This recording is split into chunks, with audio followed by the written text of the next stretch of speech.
Welcome to Redtastic. Story 1. I, 28 female, have been married to my husband Dean, 35 male, for 3 years. Dean had a son named Carl, 8 male, from a previous relationship, who I love as if he were my own child. Since we first got married, I quit my job and started working remotely to be there for Carl. At first I was happy, but over time I felt less like a partner and more like a maid. With Dean traveling for work, I solo parented Carl, cooking, cleaning and helping with homework. Dean only cared that the house was in order and Carl was cared for. He never asked how I was. The first instance that truly made me pause was about 6 months into our marriage. Before we got married, Dean had hired a regular babysitter to watch Carl while he was working. But after the wedding, Dean decided we should let the sitter go, saying I should be the one watching Carl so we could bond. I hesitantly agreed to take over full-time caregiving and put my freelance career on hold. One evening when Dean was away on a trip, he called to check in. In the background, I could hear his co-workers laughing and chatting lively. Yet there I was, scrubbing urine out of Carl's sheets at 11 p.m. after a bedwetting incident. Dean didn't even ask me how my day was, even though I told him I had serious cramps earlier that day. He just rattled off instructions to make sure Carl finished his science fair project due the next day. I felt invisible, like I was just supposed to be the dutiful housewife, keeping everything perfect, while Dean was free to socialize. Another time, Dean promised to take Carl to the zoo on Saturday so I could have a me day, as I had been so stressed lately. However, on Friday night, Dean's friends invited him to a basketball game last minute. Dean accepted and then told me I would have to take Carl to the zoo instead. When I objected, he said, "But you love spending time with Carl. Why does it matter?" I tried explaining it wasn't about that. It was about keeping his word, but Dean dismissed me as being overly sensitive. Multiple times when we out together, Dean would leave me trailing behind with all our stuff and an overexcited Carl while he was walking freely chatting with friends, or on his phone like I was just an accessory there to tag along and wrangle all the baggage. I addressed the situation, but he dismissed me as usual. The final straw came a few months ago. Dean and I finally decided to expand our family. After many discussions about the timing, we both agreed we were ready for me to get pregnant and have a baby. I took a test one day and it was positive. We were going to have a child. I was overjoyed thinking about our family growing. When I shared the news with Dean, however, his initial reaction was the opposite of excitement. He hesitated and then confessed he had changed his mind. He wasn't ready for a baby after all. He said Carl was already such a handful for us, and a newborn would put too much strain on our family. He asked me to terminate the pregnancy so we could stick to the plan. I was crushed. After waiting and planning for so long, my husband didn't see our child as a blessing but as a hindrance. I pleaded with him to reconsider and try to make it work together, but he refused, saying a baby simply didn't align with his carefully planned 5-year timeline.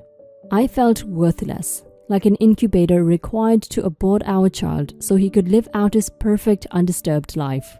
Dean grew more impatient, informing me matter-of-factly this wasn't up for discussion.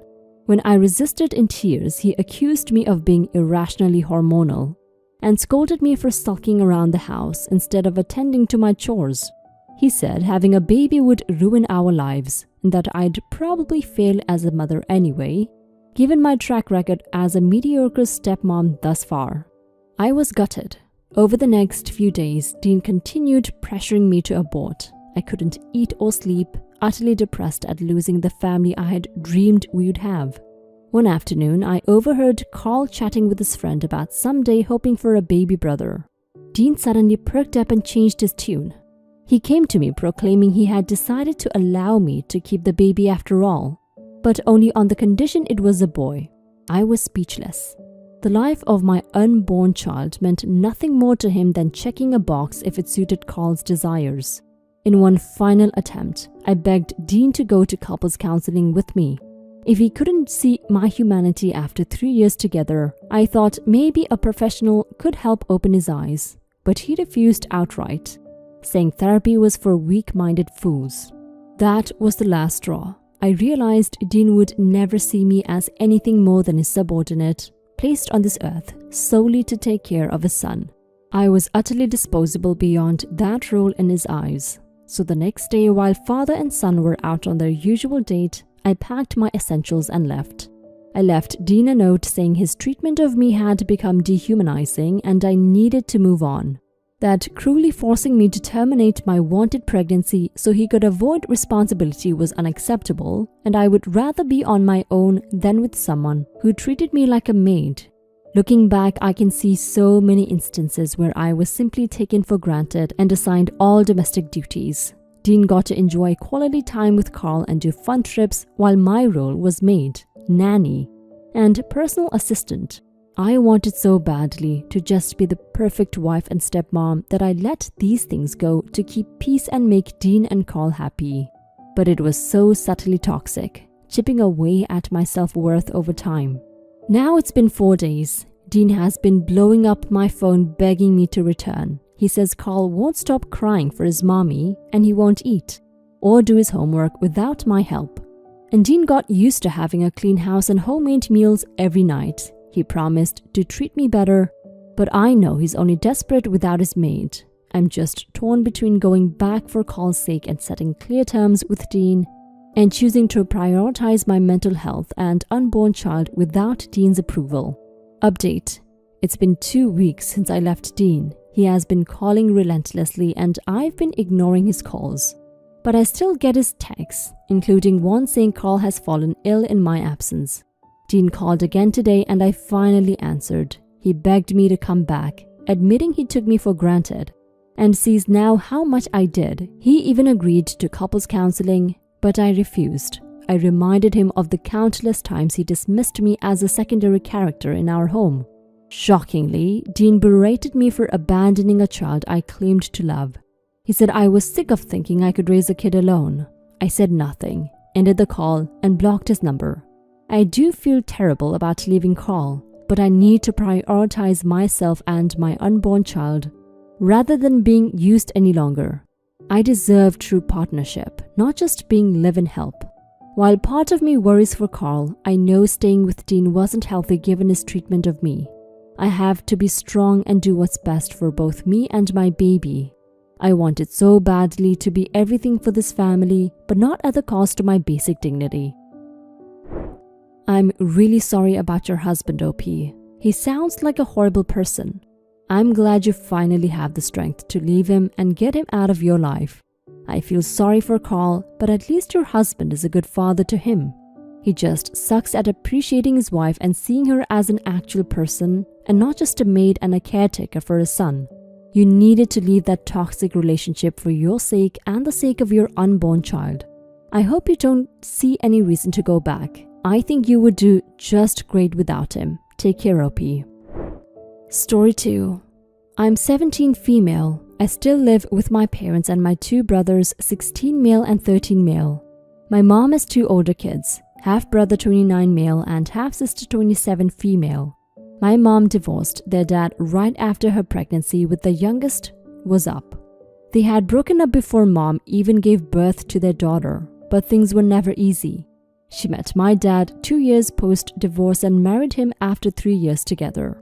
They had us and all should have been fine, if not good. But their dad was not having my dad or me and my brothers be important to his and my mom's kids, and he used all kinds of parental alienation he could. It was messy. Mom was awarded full custody after a while, but then he sued again, and they wanted to return once they were teenagers. During all this, mom had them in therapy, family therapy. They were awful to be around. They did not treat us well, and they did not treat dad well. They would treat us like crap, calling us names, telling us they wished we had never been born, or that their dad would come and make us pay for being born. Shit like that was so common, and then they were gone. They were mostly at their dad's. Then a few years ago, we started seeing them some more, but they still didn't like us. Neither did their spouses. My half-sister has 2 kids and we're not allowed to interact with her kids. She tells her kids my brothers and I are the mistakes Grandma made and that my dad is ignored by them entirely.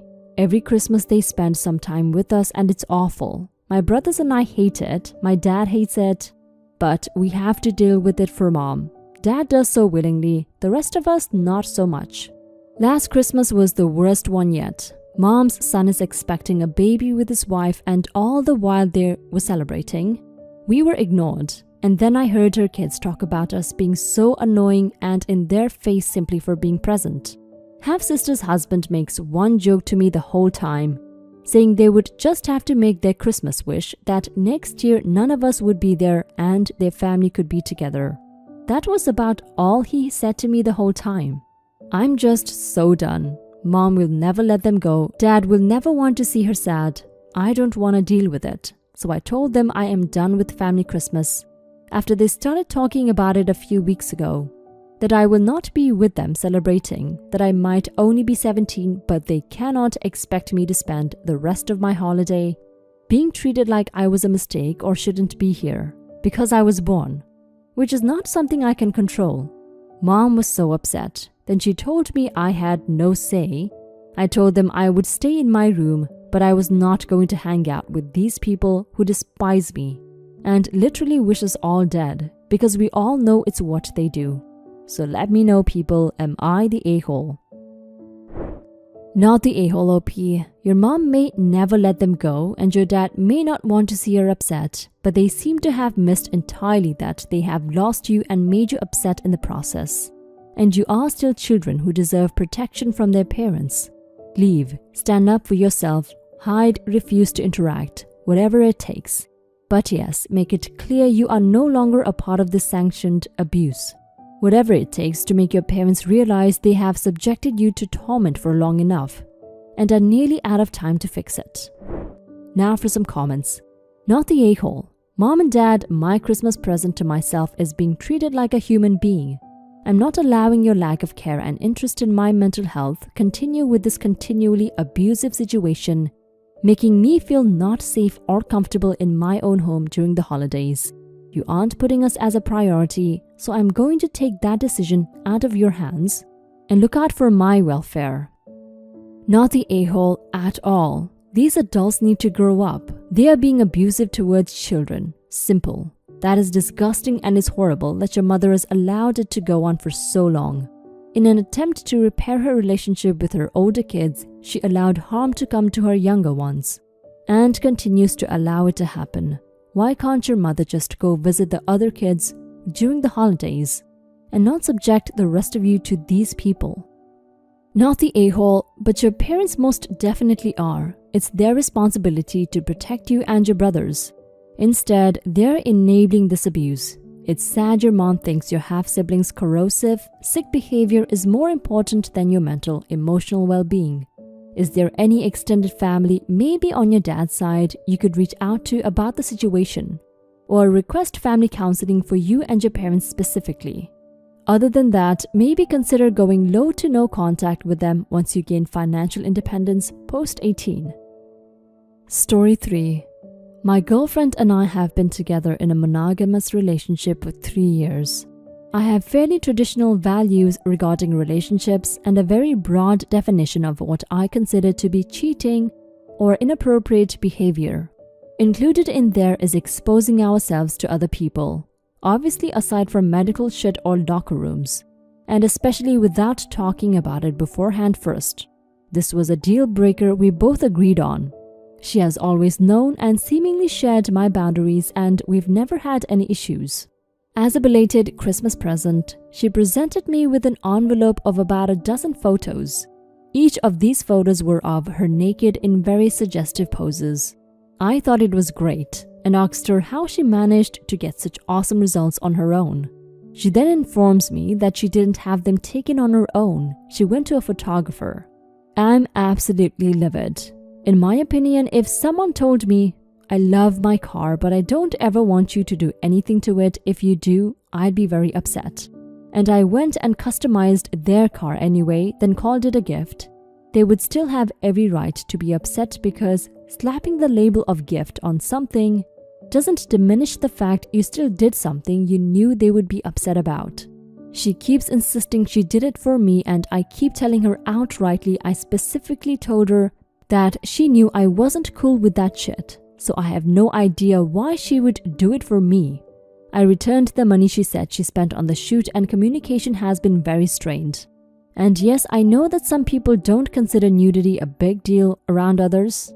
Great for you, I do, and apparently thought my girlfriend did too, because for 3 years she agreed with me. I almost feel like she cheated, and I'm considering ending it. Now for some comments. It's okay to get nude in front of a medical professional, doctor, nurse, but not in front of a photographic professional. Seems kind of double standardy to me, especially because you were livid about it. And she clearly either didn't know or didn't care. But if she didn't care, would she have done it in the first place as a gift? Probably not. That it would be such a big deal. You're the a-hole. No a-holes here. You're allowed to have deal breakers in a relationship as long as they are clearly communicated.